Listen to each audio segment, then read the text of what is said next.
Oi, gente, tudo bem?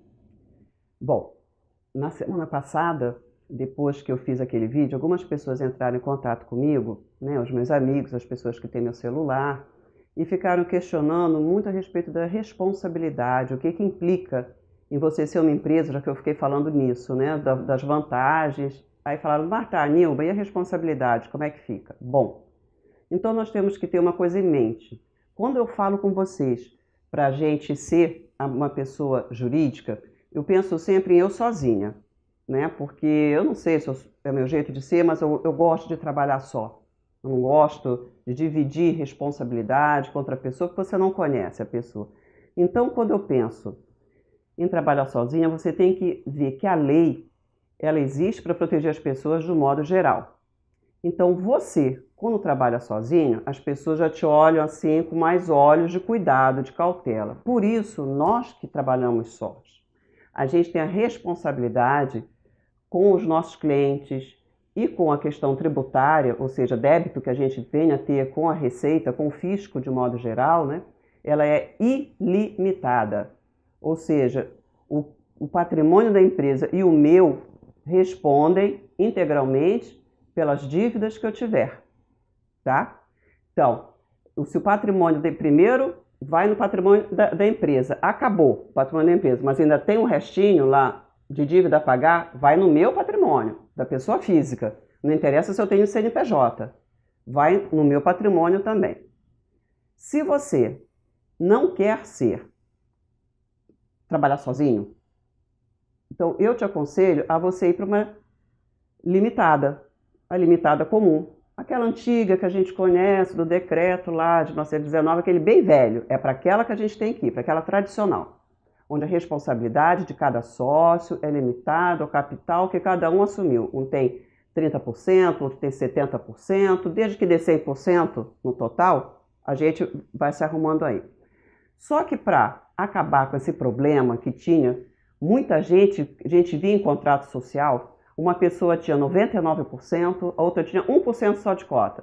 Ou seja, era uma coisa, era uma fachada. Era só para ser uma limitada, só para ter no mínimo de 2 sócios. Mas na realidade só tinha um, era a mãe que entrava com 1% para o filho poder ter alguma coisa. Essa que era a verdade. A lei criou então, em 2011, a com vigência a partir de 2012, a chamada EIRELI. O que é a EIRELI? É empresa de uma sociedade, né? Que há gente que diz, mas pô, uma sociedade de um? Sim, sociedade de um. A EIRELI é sociedade de um. Sociedade de uma pessoa física ou jurídica. A doutrina ainda é meia sim, se pode ser jurídica, mas a melhor doutrina ao qual eu me filio entende que também pode ser pessoa jurídica a ter uma EIRELI. O que significa? Que a tua empresa, você vai ser responsável tão somente por aquilo, pelo montante do capital da tua empresa. Exemplo, eu acho que a vida é muito bom com exemplo, porque exemplo a gente grava, né? A gente assimila, né? Você pensa no elefante rosa pulando, garanto que você já pensou no elefante rosa pulando aí. Então, eu vou te dizer. Essa semana eu tive conhecimento de uma empresa de permeabilização de móveis em São Paulo, que o gás, para o ambiente ser fechado, pá, explodiu. Causou dano não só no apartamento onde o serviço estava sendo feito, como em outros apartamentos do prédio. Olha o prejuízo que essa empresa vai ter que ressarcir. Se essa empresa é de um só e não é uma EIRELI, estou falando que possivelmente, né? Ela vai fazer o quê? Essa pessoa vai entrar com o patrimônio dela. Porque dificilmente a empresa vai ter um capital tão grande para cobrir esse prejuízo.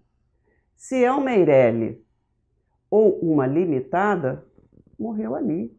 É o patrimônio da empresa que vai responder. O patrimônio do sócio não vai responder. Então, no passado, as pessoas criavam a história da limitada com 1% somente para fugir dessa simulação. Então, o que você tem que pensar? Se você optar por ter sócio, que é um outro ponto que eu quero fazer você pensar sobre isso, é cuidado. Pense bem. A quem você vai ligar o teu nome, que é o teu bem maior, é o teu nome. Não vincule o seu nome com alguém que você não conheça. tenha experiência, primeiro contrate o serviço dessa pessoa. Depois que você verificar a atuação dela real, o interesse de desenvolvimento, aí sim, se você ainda achar que é pertinente, chame para ser seu sócio. Eu espero ter sido útil para vocês, porque para mim vocês sempre são. Eu sempre aprendo muito com tudo que eu falo para vocês. Um beijo, até o próximo vídeo.